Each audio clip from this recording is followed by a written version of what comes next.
नमस्कार दोस्तों, मैं हूं नवीन और आप देख रहे हैं न्यू भारत। अभी हम दिल्ली के दिल्ली यूनिवर्सिटी में मौजूद है कैंपस में, और हमारे साथ देख रहे हैं 4-5-7 लोग बैठे हुए हैं। मुद्दा यही है कि वन नेशन वन इलेक्शन की बात हो रही है, चर्चा हो रही है, संविधान बदल देने की बात हो रही है। दिल्ली यूनिवर्सिटी में जातिवाद की बात हो रही है। जातिवाद मतलब डॉक्टर रितु जो पढ़ाती थी उन्हें सस्पेंड कर दिया गया है, और सबसे बड़ा आरोप जातिवाद को लेकर के दिल्ली यूनिवर्सिटी के जो प्रिंसिपल है उनका नाम आ रहा है।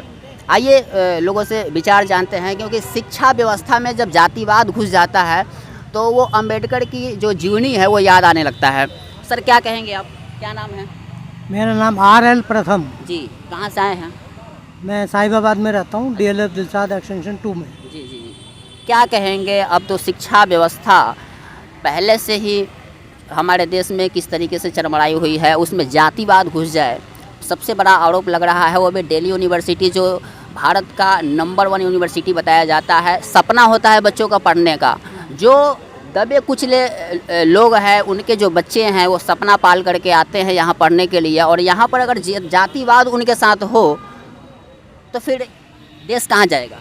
अभी देखिए, जो ये दिल्ली यूनिवर्सिटी का मामला है, जी अभी कुछ महीने पहले 200 पॉइंट रोस्टर सिस्टम इन्होंने लागू किया था। हाँ, वो इसलिए लागू किया ताकि अनुसूचित जाति, जनजाति और पिछड़ा वर्ग से कोई भी प्रोफेसर के पोस्ट में या दिल्ली की यूनिवर्सिटी में पढ़ाने के लिए कोई आ सके।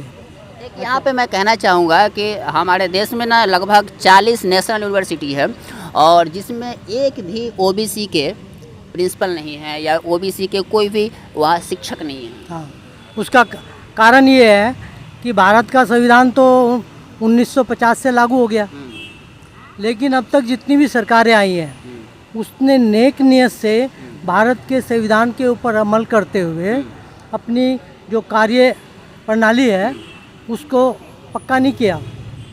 इसके कारण क्या है कि लोगों की जो समस्याएं थी 70 साल के होने के बावजूद भी आज की डेट में एज इट इज़ है, बल्कि पहले के कंपैरिजन में बद से बदतर हो गई हैं।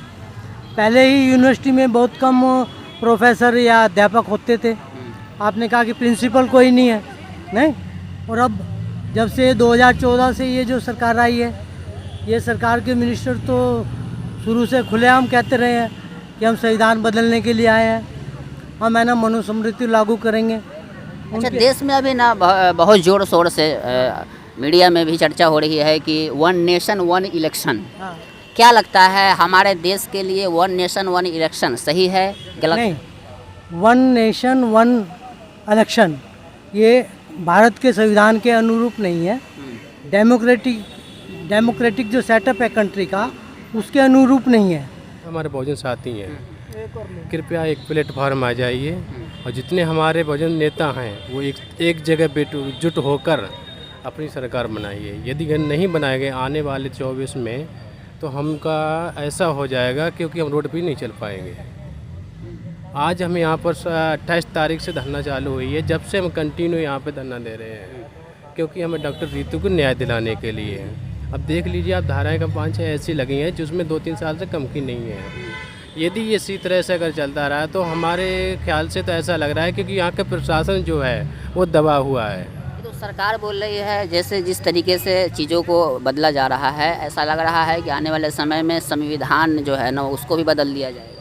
संविधान किसी की हिम्मत नहीं है जो उसको बदल सके, किसी की हिम्मत नहीं है संविधान को, क्योंकि संविधान को फॉलो करने के लिए अदर कंट्री भी फॉलो करती है। हाँ, लेकिन इंडिया ग्रुप के जो अलायंस के लोग हैं वो तो खुद ही बता रहे हैं कि ये सरकार की मंशा यही है कि ये जो है ना देश के कानून को बदलने के प्रयास करने अब नहीं हैं, संविधान बदलने में लगे हुए हैं। नहीं बदल पाएगा, नहीं बिल्कुल, क्योंकि बहुजन समाज जाग चुका है ये, क्योंकि इसमें सभी शर्तें लागू हैं सभी।